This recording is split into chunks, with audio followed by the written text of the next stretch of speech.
नमस्कार, एक बार फिर से स्वागत है आप सभी का। इस वक्त की बड़ी खबर अपडेट सामने आ रही है। Lucknow special MP MLA court ने बीजेपी सदस्य एस विघ्नेश शिशिर द्वारा बिना उचित मंजूरी प्रवर्तन निदेशालय से इस संबंध में उनके हलफनामे अंडरटेकिंग के बिना सीलबंद लिफाफे में दाखिल किए जाने वाले कुछ गोपनीय दस्तावेजों को स्वीकार करने या खोलने से इनकार कर दिया। अतिरिक्त मुख्य न्यायिक मजिस्ट्रेट आलोक वर्मा लोकसभा में विपक्ष के नेता राहुल गांधी के खिलाफ ब्रिटिश नागरिकता के आरोपों पर एफआईआर दर्ज करने की शिशिर की याचिका पर सुनवाई कर रहे थे। ये मामला पिछले महीने इलाहाबाद हाईकोर्ट के आदेश के बाद रायबरेली से लखनऊ ट्रांसफर किया गया। बताया दें कि शिशिर की आपराधिक शिकायत में आरोप लगाया गया है कि राहुल गांधी के पास ब्रिटिश नागरिकता भी है, इसलिए उन पर विदेशी अधिनियम, पासपोर्ट अधिनियम और आधिकारिक गोपनीयता अधिनियम के तहत आरोप लगाए जा सकते हैं। शिशिर ने यूनाइटेड किंगडम सरकार के विभिन्न कथित रिकॉर्ड का हवाला दिया। कार्रवाई के दौरान शिशिर ने सीलबंद लिफाफे में दस्तावेज कोर्ट क्लर्क को देने की कोशिश की। उन्होंने दावा किया कि इसमें पिछले साल सितंबर में फेमा के तहत प्रवर्तन निदेशालय ईडी को गांधी की ब्रिटिश नागरिकता के संबंध में दिए गए उनके अपने बयान थे।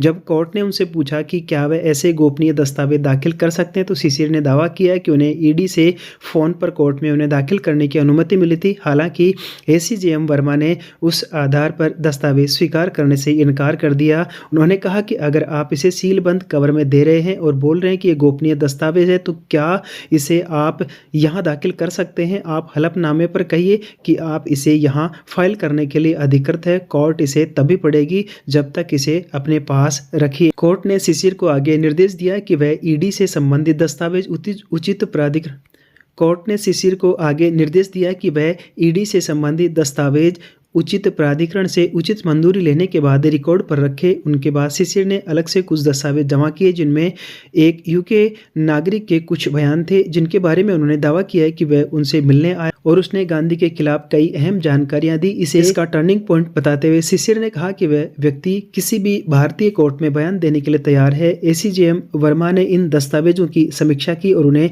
फिर से सील करने का निर्देश दिया। शिशिर ने आगे कहा कि उनके पास गांधी की ब्रिटिश नागरिकता के बारे में सबूत है। उन्होंने तर्क दिया कि एक वीएसएस शर्मा को यूके सरकार से गांधी की ब्रिटिश नागरिकता के बारे में कुछ जानकारी मिली है।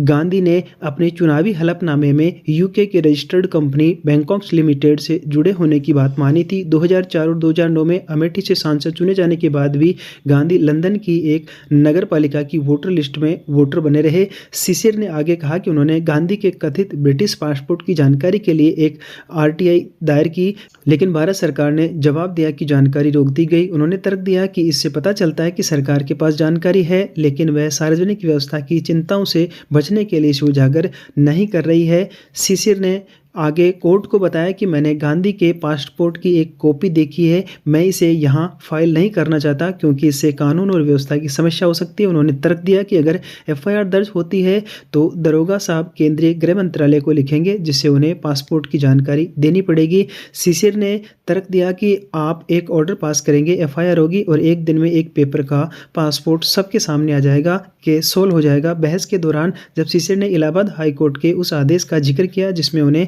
सुरक्षा कवर दिया गया और तर्क दिया गया कि हाईकोर्ट ने यह बात मान ली है कि गांधी एक ब्रिटिश नागरिक है, तो एसीजेएम वर्मा ने उन्हें ठीक किया। वहीं मजिस्ट्रेट ने मौखिक रूप से साफ किया कि नहीं, हाई कोर्ट ने सिर्फ आपकी दलील रिकॉर्ड की है, उसने मेरिट पर कुछ नहीं कहा। शिशिर ने यह भी कहा कि वह कम से कम 17 बार रायबरेली गए, लेकिन यूपी पुलिस के बड़े अधिकारियों ने ध्यान नहीं दिया। उन्होंने आरोप लगाया कि एक अधिकारी ने गांधी के खिलाफ कार्रवाई न करने का कारण आने वाले महाकुंभ 2025 को बताया। उल्लेखनीय है कि इलाहाबाद हाईकोर्ट लखनऊ बेंच ने पिछले महीने रायबरेली की एसीजेएम फोर्थ की कोर्ट ने केस को लखनऊ की स्पेशल एमपी एमएलए कोर्ट में ट्रांसफर करने का निर्देश दिया। अपनी ट्रांसफर याचिका में शिशिर ने रायबरेली कोर्ट में तनावपूर्ण और हिंसक माहौल का आरोप लगाया। उन्होंने 5 दिसंबर 2025 की एक घटना का जिक्र किया जिसमें कथित तौर पर स्थानीय वकीलों ने उनके साथ दुर्व्यवहार किया। सुनवाई आज भी जारी रहेगी।